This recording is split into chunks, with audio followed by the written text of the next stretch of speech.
Your smile on your lips എവിടെയാ?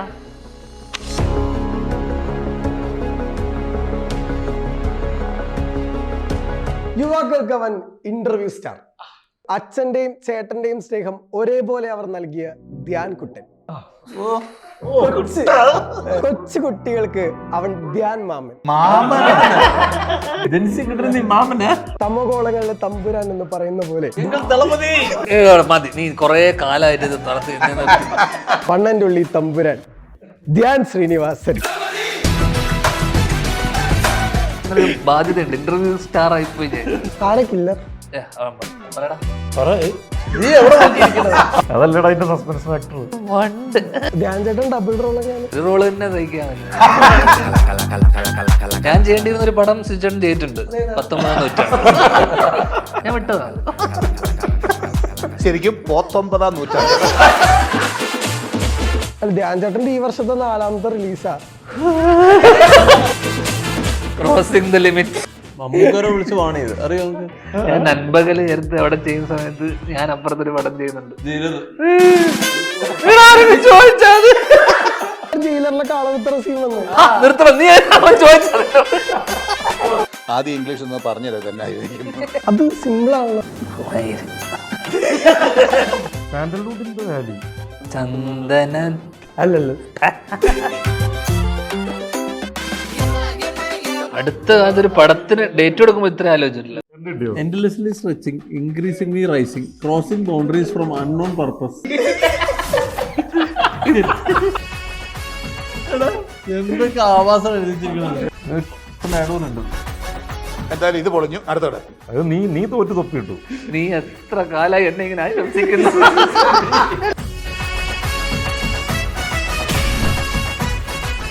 Hi hello viewers, welcome to our show untold with Ajin.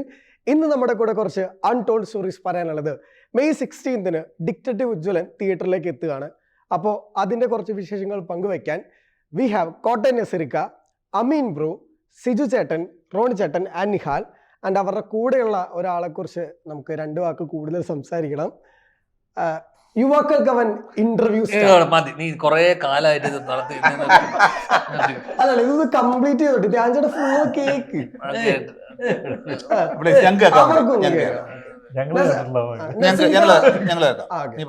യുവാക്കൾക്ക് അവൻ interview star. മുതിർന്നവർക്ക് അച്ഛന്റെയും ചേട്ടന്റെയും സ്നേഹം ഒരേപോലെ അവർ നൽകിയ ധ്യാൻ കുട്ടൻ. കൊച്ചു കുട്ടികൾക്ക് അവൻ ധ്യാൻ മാമൻ.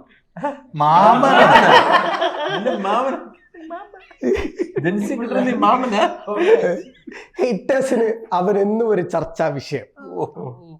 തമോഗോളങ്ങളിലെ തമ്പുരാൻ എന്ന് പറയുന്ന പോലെ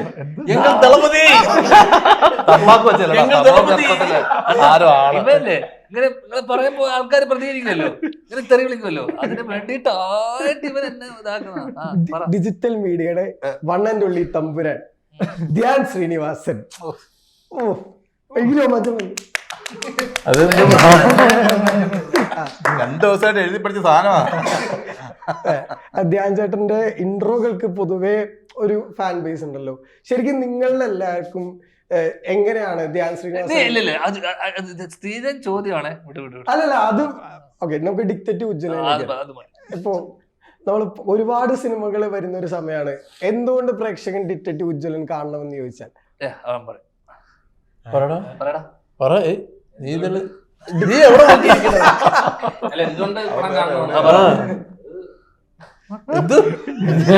ഞങ്ങളുടെ ആദ്യത്തെ സിനിമയാണ്.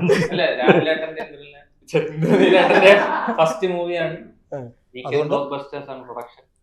ധ്യാൻ ചേട്ടൻ നേരത്തെ പറഞ്ഞ മാസൊക്കെ ധ്യാൻ ചേട്ടൻ ഒക്കെ പോരെ. പിന്നെ സി ചേട്ടൻ,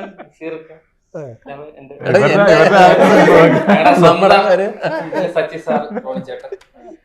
ചേട്ടൻ പറയും എന്തുകൊണ്ട് അല്ല, എല്ലാരും ഡെബ്യൂ ഡയറക്ടേഴ്സ് ആണ്, ഡുവോ ഡയറക്ടേഴ്സ് ആണ്, ഇന്ദ്രനീൽ ആൻഡ് രാഹുൽ. ഒരു ഫസ്റ്റ് അറ്റംപ്റ്റ് ആണ്. ഒരു മുംബൈയിലെ വിസ്ലിംഗ് വുഡ്സ് എന്ന് പറയുന്ന ഇൻസ്റ്റിറ്റ്യൂട്ടിൽ നിന്ന് പഠിച്ചിറങ്ങിയേക്കുന്ന പിള്ളേരാണ്. വളരെ യങ്ങായിട്ടുള്ള പിള്ളേരാണ്. 24 വയസ്സോ 26-25 വയസ്സൊക്കെ പ്രായമുള്ള കുട്ടികളാണ്.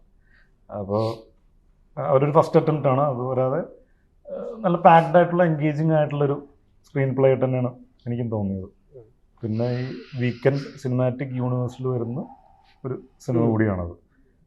ഭാവിയിൽ ഇതിൻ്റെ സ്പിൻ ഓഫുകളും അല്ലെങ്കിൽ ഇത് കണക്ട് ചെയ്തിട്ടുള്ള വേറെ സിനിമകളും കാര്യങ്ങളൊക്കെ വരുന്നുണ്ട്. അപ്പോൾ ജാംബി എന്ന് പറയുന്ന സിനിമ വരുന്നുണ്ട്, സോംബി മൂവിയാണ്, ജോർജ് കോരയാണ് ഡയറക്റ്റ് ചെയ്യുന്നത്. പിന്നെന്താ പറയുക, ഒരുപാട് നല്ല ക്യാരക്ടേഴ്സും കഥാസന്ദർഭങ്ങളും കാര്യങ്ങളൊക്കെ ഉള്ളൊരു സിനിമയായിട്ടാണ് തോന്നിയത്. അതുകൊണ്ട് തന്നെയാണ് കമ്മിറ്റ് ചെയ്തത്. എല്ലാ ക്യാരക്ടേഴ്സിനും വ്യക്തമായിട്ടുള്ളൊരു ക്യാരക്ടറൈസേഷനും പരിപാടികളുണ്ട്, എൻഗേജിങ് ആയിട്ടുള്ളൊരു സ്ക്രിപ്റ്റുമാണ്. എന്തായാലും തിയേറ്ററിൽ എൻ്റർടൈൻ ചെയ്യാനുള്ള ഫാക്ടേഴ്സ് ഉണ്ടെന്ന് തന്നെയാണ് വിശ്വസിക്കുന്നത്. ധ്യാൻ ചേട്ടൻ 2.0 ആകർഷിച്ചൊരു പ്രധാന ഘടകം എന്താ? നമ്മൾ ട്രെയിലറിലൊക്കെ കണ്ട പോലെ അങ്ങനെ ഇത് സ്വാഭാവികമായും നേരത്തെ പറഞ്ഞാൽ വീക്കെൻഡിന്റെ അവരൊരു ഇതിനു മുന്നുള്ള പ്രീവിയസ് സിനിമകൾ എടുത്തു കഴിഞ്ഞാൽ എല്ലാം സക്സസ്ഫുൾ സിനിമകളാണ്. അപ്പം അവരാദ്യമായിട്ട് ഇങ്ങനെ സിനിമാറ്റിക് യൂണിവേഴ്സിൽ അവരൊരു പുതിയൊരു യൂണിവേഴ്സ് തുടങ്ങുന്നു. അതിന്റെ ഭാഗമായിട്ട് ഫസ്റ്റ് സിനിമ ഇങ്ങനത്തെ സിനിമയെ കുറിച്ച് പറയുന്നു. അപ്പോൾ ഞാൻ സോഫി ചേച്ചിനെ കാണാൻ പോയ സമയത്ത് ഞാൻ വേറൊരു സിനിമയുടെ ഡിസ്കഷനായിട്ട് ഒരു സിനിമ സംവിധാനം ചെയ്യാൻ വേണ്ടിയിട്ട് ചേച്ചി എന്നോട് കാണുന്നത് ഒരു പടം ഡയറക്റ്റ് ചെയ്യൂ എന്ന് ചോദിച്ചിട്ടാണ്. അങ്ങനെയാണ് നമ്മൾ ആദ്യം മീറ്റ് ചെയ്യുന്നത്. പിന്നെ ചേച്ചി ഈ സിനിമയെക്കുറിച്ച് പറയുകയും ഇതിൻ്റെ ഒരു ഐഡിയ അന്നത്തെ ദിവസം ജസ്റ്റ് ഇങ്ങനെ ഒരു സംഭവം ഉണ്ട്, ഇങ്ങനൊരു ഐഡിയ ഉണ്ട്. അപ്പോൾ അവര് ഇതിൻ്റെ ഡയറക്ടർ, അവർ റൈറ്റേഴ്സും കൂടിയാണ്, ഇതിൻ്റെ റൈറ്റർ ഡയറക്ടേഴ്സാണ്. അവർ ഇതിന് മുന്നേ അവർ വേറൊരു സിനിമ വീക്കെൻഡിന് വേണ്ടിയിട്ട് വേറൊരു സിനിമ എഴുതിക്കൊണ്ടിരിക്കുന്നുണ്ട്. അപ്പോൾ അങ്ങനെ ഈ ഒരു ഐഡിയ പിച്ച് ചെയ്തു എന്ന് വെച്ച് കഴിഞ്ഞാൽ നെക്സ്റ്റ് ഡേ ഒരു കുറച്ച് ദിവസം കഴിഞ്ഞ ശേഷം ഇവർ ഇതിനെ കുറിച്ചിട്ടുള്ള നറേഷന് വേണ്ടി വന്ന സമയത്ത് ഇതിനകത്തുള്ള ഇൻട്രസ്റ്റിംഗ് ആയിട്ടുള്ള കുറച്ച് എലിമെന്റ്സ് ആണ് നമ്മൾ സ്ട്രൈക്ക് ചെയ്തിട്ടുള്ളത്. എന്ന് വെച്ച് കഴിഞ്ഞാൽ ഒരു നാട്ടും പുറത്തെ സീരിയൽ കില്ലർ. നമ്മള് പല പല പല എന്നാ പിന്നെ ആരാ കില്ലർ അതല്ലടാ അതിന്റെ സസ്പെൻസ് ഫാക്ടർ. ക്യാമിയോ ആണോ? ഒരു ക്യാമിയോ സാധനമാണോ? ഒരു നല്ലൊരു പരിപാടിയാണോ? സ്പെഷ്യൽ ഒരാളാണ്. വെറുതെ എന്തിന്? അതെ അതെ ഒരു റോള് തന്നെ സഹിക്കാൻ പറ്റും. അപ്പൊ അങ്ങനെ ഇതൊരു നാട്ടുംപുറത്തെ സീരിയൽ കില്ലർ എന്നുള്ളത് ആദ്യമായിട്ട് നമ്മൾ സ്ട്രൈക്ക് ചെയ്ത്, എനിക്ക് കേട്ടപ്പോൾ സ്ട്രൈക്ക് ചെയ്ത് വന്ന സാധനം എന്ന് വെച്ചാൽ നാട്ടുംപുറത്തെ സീരിയൽ കില്ലർ അല്ലെങ്കിൽ സീരീസ് ഓഫ് മർഡർ നടക്കുന്നു. അവിടത്തെ ഒരു ലോക്കൽ പോലീസിനെ അല്ലെങ്കിൽ സപ്പോർട്ട് ചെയ്യുന്ന സച്ചിൻ റോണിച്ചേട്ടൻ ചെയ്യുന്ന കഥാപാത്രം എന്ന് വെച്ചാൽ ബേസിക്കലി അവിടുത്തെ SI ആണ്. അവിടെ നടക്കുന്ന ചെറിയ ചെറിയ കേസുകളും പരിപാടിയൊക്കെ പുള്ളി എൻ്റെ സപ്പോർട്ടോടു കൂടിയാണ്. ഞാൻ അവിടെ ഒരു മറ്റേ എന്താ പറയണ്ട ഒരു വായനാശാല അല്ലെങ്കിൽ ലൈബ്രറി നടത്തുന്ന ഒരാളാണ്. പ്രത്യേകിച്ച് ജോലിയും പരിപാടിയൊന്നുമില്ല. സിനിമ ഡിറ്റക്റ്റീവ് ആയിട്ടില്ല, എന്നാലും അവിടുത്തെ പോലീസുകാരെയൊക്കെ അത്യാവശ്യം ചില്ലറ കേസുകൾക്കൊക്കെ സഹായിക്കുന്ന ആളാണ്. അങ്ങനെ ആദ്യമായിട്ട് അവിടെ ഒരു മർഡർ നടക്കുന്നു. അതോടനുബന്ധിച്ച് നടക്കുന്ന സീരീസ് ഓഫ് മർഡേഴ്സ് അത് അന്വേഷിക്കാൻ വരുന്ന പോലീസുകാരനാണ് ശ്രീചേട്ടൻ ചെയ്യുന്ന ശംഭു മഹാദേവൻ. എൻ്റെ അച്ഛനായിട്ടാണ് കോട്ടയം നസീർക്ക്, എൻ്റെ അടുത്ത കൂട്ടുകാരനായിട്ടാണ്. അപ്പൊ നമ്മൾ ബേസിക്കലി ഞങ്ങൾ 1 2 3 4 ഒരു ടീമാണ്, ഒരു ഗ്യാങ് ആണ്. ശ്രീചേട്ടനും ഞങ്ങള് 5 പേര് അല്ലെ, നമ്മൾ 5 പേര് ഒരു ഗ്യാങ് ആണ്. ഇവരൊരു ഗ്യാങ് ഉണ്ട്, അവരെ പുറത്ത് നിർത്തിയിട്ടുണ്ടോ. അപ്പൊ ഈ പാരലായിട്ടുള്ള ഞങ്ങളുടെ 2 പേരുടെ അന്വേഷണവും ലാസ്റ്റ് സിനിമ ഫോർമുല, ലാസ്റ്റ് ഈ കില്ലറിനെ കണ്ടുപിടിക്കുന്നതും അപ്പൊ പ്രോപ്പർ ക്രൈം ഇൻവെസ്റ്റിഗേഷൻ അല്ലെങ്കിൽ ക്രൈം ഇൻവെസ്റ്റിഗേഷൻ ഫോർമുലയിലുള്ള സിനിമയാണ്. അപ്പൊ ഇത്തരം സിനിമകൾക്ക് സാധാരണ നമ്മൾ കാണുമ്പോൾ ഒരു അർബൻ സെറ്റിങ്ങിലൊക്കെയാണ് ഇത്തരം സിനിമകൾ നമ്മൾ പൊതുവെ കണ്ടിട്ടുള്ളത്. അതൊരു നാട്ടും പുറത്ത് ഇങ്ങനെ ഒരു കില്ലർ വരികയും അല്ലെങ്കിൽ അതിൻ്റെതായിട്ടുള്ള എന്താ പറയണ്ട കുറച്ച് ഓവർ ദ ടോപ്പ് നാട്ടും പുറത്തുള്ള രസങ്ങളും അതിലുള്ള കഥാപാത്രങ്ങളും കുറച്ച് ലൗഡായിട്ടുള്ള നമ്മൾ മിന്നലിലും കുഞ്ഞിരാമായണത്തിലൊക്കെ കണ്ടിട്ടുള്ള കുറച്ച് കാരിക്കച്ചറിഷ് ആയിട്ടുള്ള ക്യാരക്ടേഴ്സ് ഒക്കെ ഇൻക്ലൂഡ് ചെയ്തിട്ടുള്ള സിനിമ. അല്ലെങ്കിൽ അത്തരത്തിൽ ഈ സിനിമയ്ക്ക് എന്താ പറയണ്ട ഒരു കുറെ സെല്ലിംഗ് ഫാക്ടേഴ്സ് ഉണ്ടെന്ന് കേട്ടപ്പോൾ തോന്നി. അപ്പോൾ അത് തന്നെ ആയിരിക്കണം വീക്കെൻഡ് അല്ലെങ്കിൽ ഇവർ വീക്കെൻഡിനടുത്ത് നറേറ്റ് ചെയ്തപ്പോൾ അവർക്കും തോന്നിയത് ഈ എലമെന്റ്സ് ആയിരിക്കണം. ആ എലമെന്റ്സ് ആണ് നമ്മളെയൊക്കെ എക്സൈറ്റ് ചെയ്യിപ്പിച്ചത്. സോ ഫാർ അത് നമ്മൾ പടം ഷൂട്ട് ചെയ്ത് കഴിഞ്ഞും ഡബ് ചെയ്തു അല്ലെങ്കിൽ ഇപ്പൊ റിലീസിന് ഒരുങ്ങി നിൽക്കുമ്പോഴും നമ്മൾ കണ്ടപ്പോൾ അതൊക്കെ ഒരു പരിധി വരെ അത് ഒരു തിയേറ്ററിൽ അല്ലെങ്കിൽ തിയേറ്റർ എക്സ്പീരിയൻസ് ചെയ്യുന്ന ഒരു സിനിമയായിട്ട് തോന്നിയിട്ടുണ്ട്. സോ ഫാർ അതുകൊണ്ട് ഗുഡ് തിയേറ്റർ എക്സ്പീരിയൻസ് ആണെന്ന് നമുക്ക് തോന്നും. സാധാരണ ഈ പോലീസ് ഇൻവെസ്റ്റിഗേഷൻ, CBI ഇൻവെസ്റ്റിഗേറ്റ് ചെയ്യുക, ഇങ്ങനത്തെ കാര്യങ്ങളൊക്കെയാണല്ലോ സാധാരണ കാണാം. റീസെന്റ് സൂക്ഷ്മദർശിനിയാണ് അതുപോലെ ഒരു സാധാരണക്കാരി അന്വേഷിച്ച് കണ്ടുപിടിക്കുന്ന സംഭവം. അതുപോലെ തന്നെ ഡിഫറെന്റ് ആയിട്ടുള്ള ഒരു സാധാരണക്കാരനെ ഇങ്ങനെ അന്വേഷിച്ച് കണ്ടുപിടിച്ച് കഴിഞ്ഞാൽ അങ്ങനെ ഉണ്ടാവും നാട്ടിൻ പുറത്ത്. അതാണ് നല്ലൊരു ഡിഫറെന്റ് ആയിട്ടുള്ള കാര്യം തോന്നുന്നു. ഇപ്പൊ നസീർക്ക, ധ്യാൻ ശ്രീനിവാസനൊക്കെ പരിചയപ്പെടുന്നതിന് മുമ്പേ നമ്മൾ ഇന്റർവ്യൂസ് ഒക്കെ കണ്ടിട്ടുണ്ട്, സിനിമകൾ കണ്ടിട്ടുണ്ട്. ഞാൻ ചെറുപ്പം മുതലേ ഞാൻ അങ്ങനെയല്ലല്ലോ പറയേണ്ടത്. ഞാൻ ചെറുപ്പം മുതലേ നമ്മള് കാണുന്ന ആൾക്കാരാണ് ഇവരൊക്കെ. അപ്പൊ നമുക്ക് സന്തോഷമാണ് ഇത് സീനിയേഴ്സുമായിട്ട് നമ്മളെ വർക്ക് ചെയ്യുന്നതും. നേരെ തിരിച്ചാണ് വേണ്ടത്. അപ്പൊ ആ ചോദ്യം എന്നെ കുറിച്ച് വിട്. ശരിക്കും പറഞ്ഞു നസീർക്ക, എന്തായിരുന്നു ആദ്യമായിട്ടാണ് ഇന്റർവ്യൂവിൽ ഒരുമിച്ചിരിക്കുകയാണ്?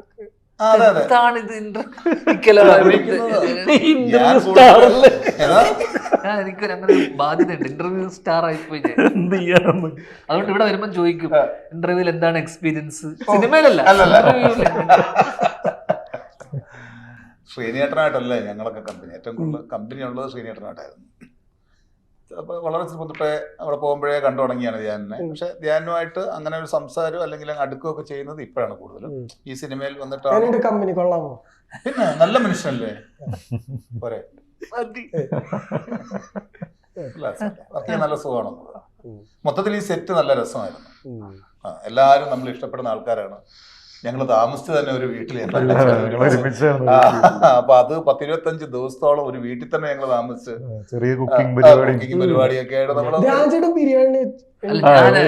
ബിരിയാണി വെക്കൂന്ന് പറഞ്ഞിട്ട് അവിടെ ഷൂട്ടിന്റെ ഇടയിൽ ബിരിയാണി അരി വാങ്ങിക്കാൻ ആള് വിട്ടിട്ടുണ്ടെന്നുണ്ട്. ഇപ്പോഴും അയാള് കിട്ടാത്ത അരിയായിപ്പോ, അതുകൊണ്ട് ബിരിയാണി കഴിക്കാൻ പറ്റിയില്ല. അവൻ ഉഗ്രനായിട്ട് ബിരിയാണി ഉണ്ടാക്കും പറഞ്ഞത്. ഞാൻ ഇവര് താമസിച്ച സ്ഥലത്തായിരുന്നില്ല താമസിച്ചത്, ഞാൻ വേറെ സ്ഥലത്താണ് താമസിച്ചത്. അപ്പൊ എനിക്ക് ഇവരുടെ ഈ സഭയിൽ കൂടാനുള്ള അവസരം കിട്ടിയിട്ടില്ല. കുറെ പ്രാവശ്യം ഞങ്ങൾ വിളിച്ചു, പക്ഷെ വന്നില്ല. കാരണം ഷൂട്ടിൽ നിന്ന് ഇന്ന് ഉദ്ഘാടനത്തിന് പോകുന്നു, അവിടുന്ന് ഡബിന് പോകുന്നു, ഓട്ടത്തോട് ഓട്ടം വരുന്നു. അതായിരിക്കും. നിങ്ങൾക്ക് രണ്ടുപേർക്കും നിഹാലിനും അമ്മീനും ശരിക്കും എങ്ങനെയാ ഒരു സിനിമ എക്സ്പീരിയൻസ്? കറക്റ്റ് 2 കൊല്ലമായി 3 കൊല്ലം ആവുന്നു റീലൊക്കെ ചെയ്ത്. ഇപ്പൊ എല്ലാരും ഇപ്പൊ പുറത്തിറങ്ങിയ ആളുകൾ ചോദിക്കും എന്താ സെൽഫി ഒക്കെ എടുക്കാറുണ്ട്. ശരിക്കും അങ്ങനെയുള്ള ഒരു ഇതിൽ നിന്ന് സിനിമയിലേക്ക് വരുമ്പോഴുള്ളൊരു ശരിക്കും പവർ എന്താ? നമ്മൾ ആഗ്രഹിച്ച് വന്നതാണ് നല്ല എക്സ്പീരിയൻസ്.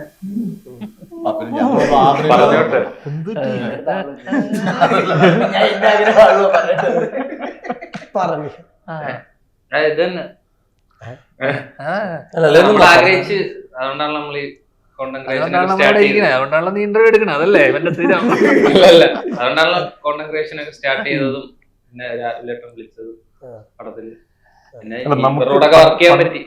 പണ്ട് ഈ പറഞ്ഞ നമുക്ക് അത്രയും ഓപ്പർച്യൂണിറ്റീസ് ഇല്ല. ഇന്ന് ഇപ്പൊ സോഷ്യൽ മീഡിയ പരിപാടികളുള്ള ഇവർക്ക് തന്നെ ഓൺ കോണ്ടന്റ് ക്രിയേറ്റ് ചെയ്തിട്ട് അവർക്ക് തന്നെ ഒരു സ്പേസ് ഉണ്ടാക്കാൻ പറ്റുന്നുണ്ട്. പണ്ട് നമുക്ക് അങ്ങനത്തെ ഒരു ഓപ്പർച്യൂണിറ്റീസ് ഇല്ല. ഓഡീഷന് പോകണം അങ്ങനെ പരിപാടികളൊക്കെ. ഇവർക്ക് ഇവരുടെ ടാലന്റ് കാണിക്കാനായിട്ട് ഇപ്പൊ ഒരു സ്പേസ് ഉണ്ട് ഫോണിൽ, അല്ലെങ്കിൽ സോഷ്യൽ മീഡിയ പ്ലാറ്റ്ഫോംസും ഇതൊക്കെ ഉണ്ട്. അപ്പോൾ അങ്ങനെ ഒരു അതിൽ ടാലന്റ് കാണിച്ചു. അപ്പൊ അങ്ങനെയാണ് അവരെ പിക്ക് ചെയ്യുന്നത്. നിങ്ങൾ രണ്ടുപേരും ഫസ്റ്റ് പാടാണ്. അതെ, ഞങ്ങൾ ഒരുപാട് ഒന്നിക്കാനായിട്ട് അല്ലേ. ഇവനെ ഞാൻ ആദ്യം കാണുന്നത് മലർവാടി ആർട്സ് ക്ലബിന്റെ പൂജയ്ക്കാണ് കാണുന്നത്, അങ്ങനെ പരിചയപ്പെടുന്നത്. അത് കഴിഞ്ഞ് തീരെയൊക്കെ കഴിഞ്ഞിട്ട് ഞങ്ങൾ ഒരു പ്രാവശ്യം കുട്ടിയായിരുന്നു അന്ന് കണ്ടായിരുന്നു. പിന്നെ അത് കഴിഞ്ഞിട്ട് ഇത് അടികപ്പിയാരെ കൂട്ടുമണി അതിന് വേണ്ടിയിട്ട് ഒന്ന് വിളിച്ചിട്ടുണ്ടായിരുന്നു. അത് കഴിഞ്ഞിട്ട് കഥ കേൾക്കാന്ന് പറഞ്ഞിട്ട് പിന്നെ കണ്ടില്ല, അത് പിന്നെ നടന്നില്ല. അല്ല ധ്യാൻ തിരക്കില്ല, എന്താ അറിയില്ല. എനിക്കാണോ ഡയറക്ടേഴ്സ് അങ്ങനെ ഒരു റോളിന് വേണ്ടിയിട്ട് എന്താ ചോദിച്ചിട്ടാണ് വിളിച്ചത്, ചെയ്യുന്നതെന്ന് ചോദിച്ചത്. അപ്പൊ ഞാൻ കഥ കേൾക്കാൻ പറഞ്ഞു. പിന്നെ എനിക്ക് തോന്നുന്നത് പിന്നെ മാറി വേറെ ഇതിലേക്ക് പോയിരുന്നു. പിന്നെ കുഞ്ഞിരാമായണത്തിലും ബേസിൽ വിളിച്ചിട്ടുണ്ടായിരുന്നു. അന്നൊന്നും ഒന്നിക്കാൻ പറ്റില്ല, ഇപ്പോഴാണ് ഒന്നിക്കുന്നത്. പോട്ടിയാണ്, പക്ഷെ തമ്മിൽ ഭയങ്കര പോട്ടി പോയി, ക്ലാഷ് ആണ്. ഏതെങ്കിലും ഒരു പടത്തിൽ ശരിക്കും നിങ്ങൾ രണ്ടുപേരും ഒരുമിച്ചിട്ടുണ്ടാവുക, കാരണം നിങ്ങൾക്ക് ഒരുപാട് കോമൺ ഫ്രണ്ട്സ് ഉണ്ട്. ഞാൻ ചെയ്യേണ്ടിരുന്ന ഒരു പടം സിജൻ ചെയ്തിട്ടുണ്ട് 19 ഞാൻ വിട്ടതാ. അദ്ദേഹം അത് കറക്റ്റ് പിടിച്ചു. കുതിരപ്പുറത്ത്. അത് കുതിര ആയിരുന്നില്ല, വേറെ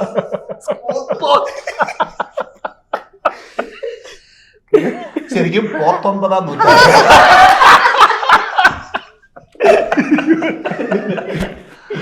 കുതിരയില് പോയി വരാമുള്ളതില്ല. അത് ഞങ്ങൾ ഒന്നിച്ചേനെ ചിലപ്പോ.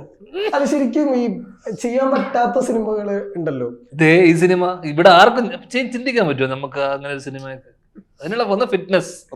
പിന്നെ അങ്ങനെ ഫിറ്റ്നസ് ഉണ്ടാവുക, ട്രെയിൻ ചെയ്യുക, കളരി പഠിക്കുക, കുതിര പഠിക്കാൻ പഠിക്കുക, ഇതൊക്കെ കുതിര ഓടിച്ച് അവിടുന്ന് ഫൈറ്റ് ചെയ്ത്. കാരണം ഞാൻ ഇതേ ഈ സിനിമയുടെ തന്നെ വേറൊരു സിനിമേന്റെ ഷൂട്ട് ഞാൻ കണ്ടിട്ടുള്ളതാ. കുതിര ഓടിച്ച ഒരാള് പോകുന്ന ഒരു സിനിമയുടെ അതിന്റെ ഷൂട്ട് ഞാൻ ലൈവായിട്ട് കണ്ടിട്ടുണ്ടായിരുന്നു ഒരു സമയത്ത്. ഒരു സിനിമ ഡോക്ടർ റോണിയാണോ? അല്ല അദ്ദേഹം ഇതേപോലെ കുതിര ഓടിക്കുന്നതൊക്കെ നമ്മൾ കണ്ടിട്ടുണ്ട്. അപ്പൊ നമുക്കറിയാം അതിന്റെ അന്ന് മതിയാക്കിയതാ. അപ്പൊ അതുകൊണ്ട് തന്നെ അത് ചെറിയ പണിയൊന്നുമല്ല, ചെറിയ പരിപാടിയല്ല. അതും കഴിഞ്ഞിട്ട് ഇറങ്ങി ഡയലോഗൊക്കെ പറയണം, ഫൈറ്റ് ഒക്കെ കഴിഞ്ഞിട്ട്. അയ്യോ, എനിക്ക് എന്റെ കയ്യില് കുറച്ച് കുറിപ്പുകളുണ്ട്. ആ കുറിപ്പിൽ കുറച്ച് കുറിപ്പിൽ കുറച്ച് പാട്ടുകളുണ്ട്. ആ പാട്ടിന്റെ ഇംഗ്ലീഷ് വേർഷൻ ആണ് കുറിപ്പിലുള്ളത്. നിങ്ങൾ ഡിക്റ്റേറ്റീവ് ഉജ്ജ്വലനാണ്. നിങ്ങൾ എല്ലാരും കുറച്ച് നേരത്തേക്ക് ഡിക്റ്റേറ്റീവ് ആണ്. ഓക്കെ, നിങ്ങൾ എല്ലാരും മലയാളം വേർഷൻ കണ്ടുപിടിക്കണം. ഇത് നിങ്ങളെ അക്ഷര വിദ്യാഭ്യാസമൊക്കെയുള്ള ആൾക്കാരാണ് എഴുതിയിരിക്കുന്നത്. ഇംഗ്ലീഷാ പോയത്.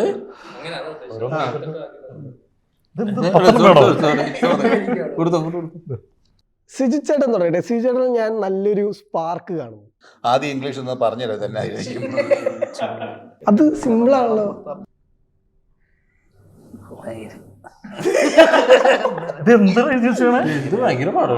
Sandalwood in the Valley, simple പാട്ടാ.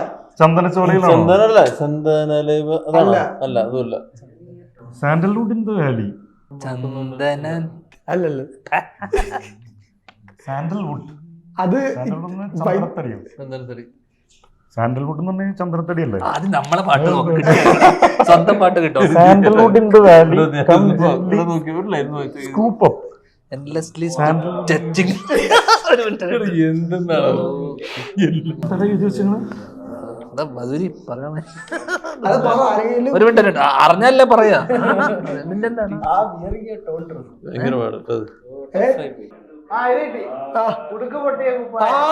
കണ്ടോ?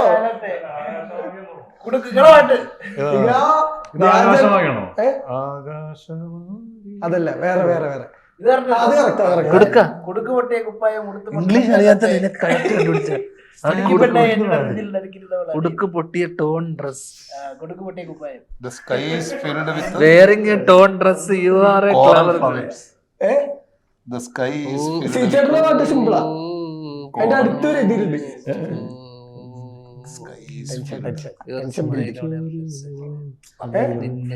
പറയാ. പഠിച്ചു വരുമ്പോ ഇന്റർവ്യൂവിന്റെ ടൈം കഴിഞ്ഞു. The sky is filled with coral flowers. അവര് നോക്കണം. ഇത് നിനക്ക് എല്ലാവരും തോന്നില്ല കേട്ടോ. നോക്കി അതെനിക്കറിയാം, അതെനിക്കറിയാം. നീ ഒന്ന് പറഞ്ഞത് വെണ്ണില ചന്ദ്രക്കിണ്ണം. അതെങ്ങനെ സാൻഡൽവുഡ് ഇൻ ദ വാലി? വെണ്ണില ചന്ദ്രക്കിണ്ണം സാൻഡൽവുഡ്. അത് ബാക്കി വാക്കി. ഉദ്ദേശിക്കുന്ന വെണ്ണില ചന്ദ്രക്കിണ്ണം മൂണല്ലേ? മൂന്നാണ്. ഓടാ എന്നിട്ട് നിന്നെ ആരെ ഇംഗ്ലീഷ് പഠിപ്പിച്ച്? വെണ്ണില ചന്ദ്രക്കിണ്ണം നോട്ടെ. കം ജെല്ലി സ്കൂപ്പ് പോ. അടുത്ത കാലത്തൊരു പടത്തിന് ഡേറ്റ് കൊടുക്കുമ്പോ ഇത്ര ആലോചിച്ചിട്ടില്ല. എന്ത് പരിപാടിയാണ് ഇത് വായിച്ചെടുക്കണ തന്നെ ഇത്തിരി പണിയാണ്.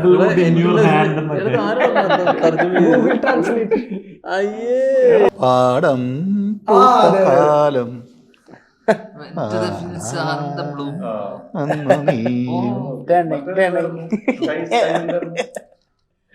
endlessly stretching, increasingly rising, crossing boundaries from unknown purpose. ഇത്രേ ഉള്ളൂ, വേറെ ഒന്നുമില്ല. ഒരു മിനിറ്റ്. അതെ, endlessly stretching, increasingly rising. എന്താണ് ഷെയർ മാർക്കറ്റ്? അത് വിനീതേട്ടൻ അഭിനയിച്ചൊരു പടത്തിലെ പാട്ടാ. അത് എങ്ങനെയൊക്കെ പറഞ്ഞാൽ മതിയല്ലോ. endlessly stretching, increasingly rising, Tata steel ഇവിടെ 620. ഇതാണ് സാൻഡൽവുഡ് ഇൻ ദ വാലി.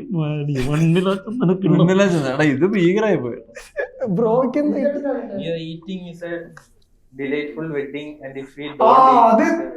പടത്തിലെ പാട്ടാ. ഏത് പടത്തിലെ പാട്ട്? റോൺ ചേട്ടൻ വില്ലനായിട്ട് അഭിനയിച്ച പടത്തിലെ പാട്ട്. ഡ്യൂപ്ലിക്കേറ്റിലെ പാട്ടാ. കഴിക്കാൻ നല്ല രസമുള്ള കല്യാണം കിണ്ണം കിണ്ണം കിണ്ണം. ആ പാട്ട് ഓക്കെ. സംഭവം എന്തായാലും ഇത് പൊളിഞ്ഞു. അടുത്തോടെ എടാ ഈ ഓ ബ്യൂട്ടിഫുൾ ഫ്ലവർ എന്താണ്? ഓ ബ്യൂട്ടിഫുൾ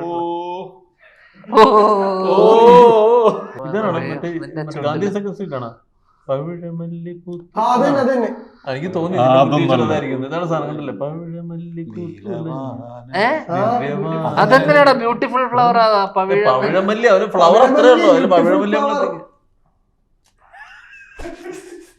പൂത്തുലഞ്ഞ നീലവാനം എന്ന് പറഞ്ഞാൽ your smile on your lips is like ray of sunshine. എങ്ങനെയാ your smile on your lips എവിടെയാ? ഞാൻ കൊറേ ആലോചിച്ചു. ഇതെന്താ ഇൻക്രീസിംഗ് റൈസിംഗ് എഴുതിയല്ലേ? നീ ഉദ്ദേശിച്ച ആഡൊന്നുമല്ലല്ലോ, വേറെ സാധനങ്ങളൊന്നുമല്ലോ. എനിക്കൊരു സാധനം വന്നു, ഞാൻ പറഞ്ഞ പ്രശ്നം. സുന്ദരിയാണ് തോന്നുന്നത്. unnecessarily rising. തന്നെ crossing boundaries. some unknown purpose. എന്തൊക്കെ ആവാസം എഴുതിച്ചിരിക്കുന്നത്. അയ്യേ മോശം. നേടൂലുണ്ട് മലയാളം പാട്ടുകളൊക്കെ. മലയാളം പാട്ടുകൾ endlessly stretching, increasingly rising for unknown purpose, crossing boundaries. എന്തിനർത്ഥം? പുറത്തറിഞ്ഞ അടി പാട്ട് വിടുമ്പോ ചേടടിച്ച് പൊട്ടിക്കോട്ടെ ആൾക്കാർ. ഇത്ര ടെൻഷൻ, ഇത്ര കോംപ്ലക്സ് ആയിരുന്നു ഇത്. നിനക്കറിയില്ലല്ലോ അത്. നീ പറയുന്നതിന്റെ പാട്ടെന്താന്ന് പറഞ്ഞുതരാം. നോക്കണമല്ലോ എപ്പോഴും. നമുക്ക് അടുത്തേക്ക് പോയാലോ? കാര്യം ഇത് തോറ്റു. അത് നീ തോറ്റു തൊപ്പിട്ടു, ഞങ്ങളല്ല. ഷാമ്പീന് കണ്ടുപിടിച്ചു. അവൻ നിനക്ക് പറ്റിയ ആളാ. അവൻ പണ്ട് ഇങ്ങനെയാണ് ഇംഗ്ലീഷ് എഴുതിയിരുന്നത് എക്സാമിനൊക്കെ. അതുകൊണ്ട് അവന്റെ വിദ്യാഭ്യാസവും എന്റെ ഏകദേശം സെയിം ഇല്ല. ശരിക്കും ഈ സിനിമ റിലീസിന് വരുമ്പോൾ ആൾക്കാർക്ക് ഭയങ്കര എക്സ്പെക്ടേഷൻ ഉണ്ടല്ലോ. എന്ത് കൈൻഡ് ഓഫ് സിനിമ? ശരിക്കും ഇതിന്റെ ജോണർ വൈസ് നോക്കുമ്പോൾ എങ്ങനെയായത്? ഇപ്പൊ സിനിമാറ്റിക് യൂണിവേഴ്സ് എന്ന് പറഞ്ഞു, അതിലെ ഫ്യൂച്ചറൊക്കെ എങ്ങനെയായിരിക്കും നിങ്ങൾ ചോദിച്ചോ? unnecessarily rising. unnecessary question, increasingly rising. അതാണ് ഞങ്ങൾക്ക് പറയാം. അത്രേ ഉള്ളൂ. അതാണ് അതിനുള്ള ഉത്തരം. ചേട്ടൻ എന്തായിരുന്നു കുറച്ച് പറയാൻ? ഇതിലെന്താ പറയാനുള്ളത്? അമ്മീന് പറഞ്ഞു അരി വാങ്ങിക്കണം. ഉള്ളി റൈസിങ്, അരി ചോറ് എന്ത് ബ്രോക്കൺ ബട്ടൺസ്. അല്ല, അടുത്ത യൂണിവേഴ്സ് പരിപാടിയൊക്കെയാണ്. അപ്പൊ സെക്കൻഡ് ഇൻസ്റ്റാൾമെന്റ് ഒക്കെ, തേർഡ് ഇൻസ്റ്റാൾമെന്റ് ഒക്കെ എന്താന്ന് ചോദിച്ചോ?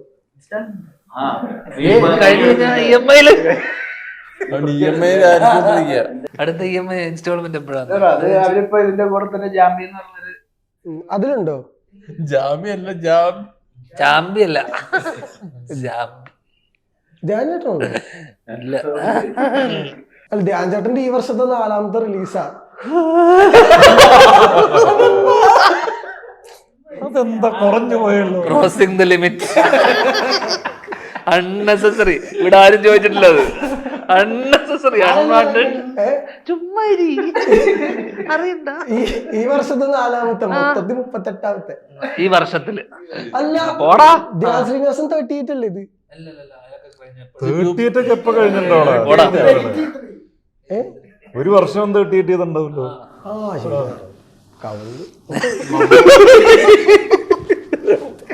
മമ്മൂക്കരെ വിളിച്ച് വാണിയത് അറിയോ നിങ്ങൾക്ക്? ഈ കാര്യങ്ങളൊക്കെ പറയാം. മമ്മൂക്കരെ വിളിച്ച് വാണിയത് ഞാൻ 80കളിൽ ഞങ്ങൾ ഓടിയ പോലെ ഓട്ടം നീ ഇപ്പൊ ഓടിക്കഴിഞ്ഞാല് നീ ഇങ്ങനെ പോകുന്ന റെക്കോർഡ് കവർ ചെയ്യുന്ന പറഞ്ഞു. അപ്പൊ എന്താ പറഞ്ഞു? എന്താ പറയാ, ശ്രമിക്കും. ഓടാ, അതൊക്കെ പണ്ട് പറഞ്ഞ. ഞാൻ ശരിക്കും ഞാൻ നൻപകല് ചേർത്ത് അവിടെ ചെയ്യുന്ന സമയത്ത് ഞാൻ അപ്പുറത്തൊരു പടം ചെയ്യുന്നുണ്ട്. ചോദിച്ചത്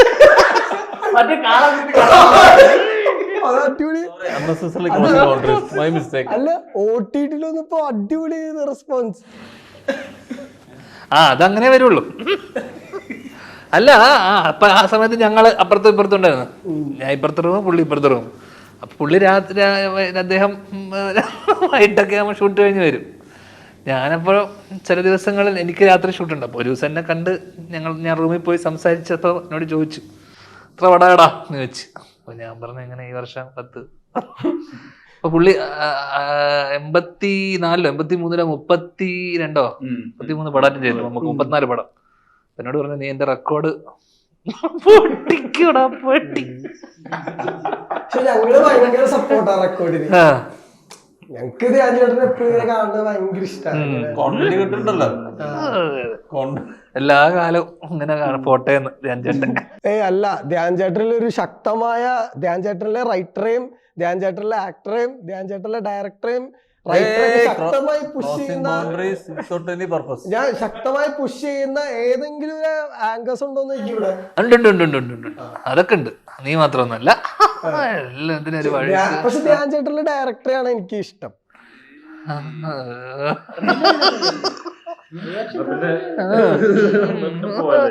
ഇവ എന്നെ എടാ കഴിവില്ലാത്തവനെ കഴിവുണ്ടെന്ന് പറഞ്ഞ് പ്രോത്സാഹിപ്പിച്ച് എന്നെ വഴി തെറ്റിക്കാൻ വേണ്ടി ഒരു തെണ്ടി വന്നു. നീയൊക്കെയാണോ എന്നെ മനസ്സിലാക്കുന്നത്? ആ അടുത്തും കൂടെ ഞാൻ കഴിഞ്ഞിട്ട് രക്ഷപ്പെടട്ടെ, എന്നിട്ട് നീ തള്ളിയാ മതി. പറയണ്ട, ഇറങ്ങട്ടെ. എന്താ പൊതുവെ നിങ്ങൾക്കൊക്കെ കിട്ടുന്ന ഒരു ഫീഡ്ബാക്ക് ട്രെയിലറൊക്കെ വന്നിട്ട്? എന്താ തോന്നി നിനക്ക് കണ്ടിട്ട്? അടിപൊളി, ധ്യാൻ ചേട്ടൻ കംബാക്ക്. ഞാൻ എവിടെ പോയില്ലല്ലോ. അത് 2.0 പുതിയ വേർഷൻ. ഇവിടുന്ന് അങ്ങോട്ട് വേറെ ധ്യാൻ. അങ്ങോട്ട് ഞാൻ എന്തുകൊണ്ട് ജാക്കറ്റ് ഇട്ടെന്ന് അറിയോ? ഞാനിന്ന് ഇന്റർവ്യൂ ചെയ്യാൻ വന്ന ആരെയാ? സിംഹത്തിലെ പുറകെ നോക്ക്, കണ്ടോ?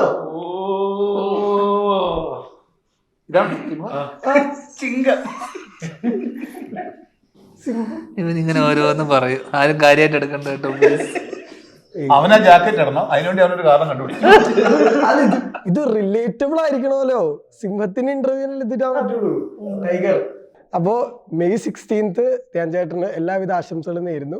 വലിയൊരു മലയാള സിനിമ ഉണ്ടാകുന്ന OG സംഭവമായിരിക്കട്ടെ ടിക്കറ്റ് ഉജ്ജ്വലൻ. ഞങ്ങൾക്കൊന്നും ആശംസയില്ല. അല്ല, നീ പറഞ്ഞു, നിങ്ങളൊക്കെ രക്ഷപ്പെട്ടിരിക്കില്ല, ഞാനല്ലേ ഗതികെട്ടവൻ. ഞാൻ നശിച്ച് നാറാണക്കല്ലെടുത്തിരിക്കുന്നു. അതുകൊണ്ട് ബാക്കിയുള്ളവരൊക്കെ നിങ്ങളൊക്കെ രക്ഷപ്പെട്ടിരിക്കും. ആവശ്യമില്ല. നീ എത്ര കാലായി എന്നെ ഇങ്ങനെ ആശംസിക്കുന്നു?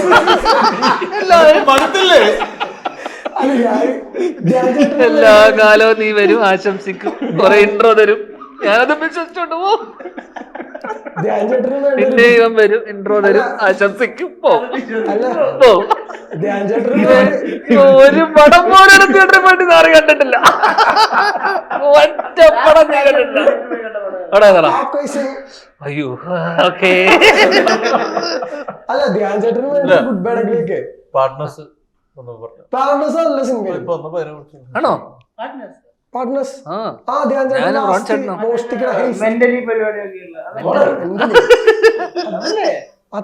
ഗോൾഡ് ഞാൻ മറ്റേ ഇതെല്ലാം റോസ്റ്റിൽ കൂടെ കാണുന്നത്. യൂട്യൂബിൽ റോസ്റ്റ് റോസ്റ്റ് എന്ന് പറഞ്ഞ ചാനലുണ്ട്. കണ്ടില്ലേ? സോറി, പുള്ളിയുടെ പടം അതില് ഫുൾ പടം ഇടുമായിരിക്കും അല്ലേ? അയ്യോ, അതിലാ ജയിലറിലെ കാണാത്ത സീൻ വന്ന് നിർത്തണം. നീ ചോദിച്ചത് ഇല്ല, രസം. ഞാൻ ഫുൾ പടം കാണാറുണ്ട് റോസ്റ്റിൽ നിന്ന്. ഈ സിനിമ റോസ്റ്റിൽ വരില്ല. ഇത് വരില്ല. അല്ല, ധ്യാൻ ചേട്ടന് വേണ്ടി ഒരു ഗുഡ് ബാഡ് അഗ്ലിയൊക്കെ അതൊന്നുമല്ല. ഇത് എല്ലാം ഫാൻ ബോയ് സംഭവമൊന്നുമല്ല. ഇതൊരു crossing boundary without any purpose. Warning again and again. ആ സിനിമയുടെ മെറിറ്റിലും ഈ സിനിമയുടെ ഒരു ക്വാളിറ്റിയിലും ഈ സിനിമയുടെ കഥയിലുമാണ് നമ്മുടെ എല്ലാവരുടെയും വിശ്വാസവും പ്രതീക്ഷയും. അല്ലാതെ എന്റെ കുമ്പാക്കോ ഒന്നൊന്നുമല്ല. മോനെ തള്ളലില്ല, മറക്കില്ല. പടം നീറ്റ് ആയിരിക്കും. 15 കാണും. May 16th ഡിക്റ്റേറ്റീവ് ഉജ്ജ്വലൻ ഒരു കേസുമായി തിയേറ്ററിലേക്ക് എത്തുകയാണ്. ആ കേസ് ഒരു വലിയ വിജയമാവട്ടെ. എല്ലാവിധ ആശംസകളും നേരുന്നു. ധ്യാൻ ചേട്ടൻ എന്നിട്ട് ഈ ഹോൾ ടീം, നസിർക്ക, സിജ് ചേട്ടാ, അരുൺ ചേട്ടാ, രണ്ടുപേർക്കും നല്ല തുറക്കാവട്ടെ. Thank you for the timing and all the best.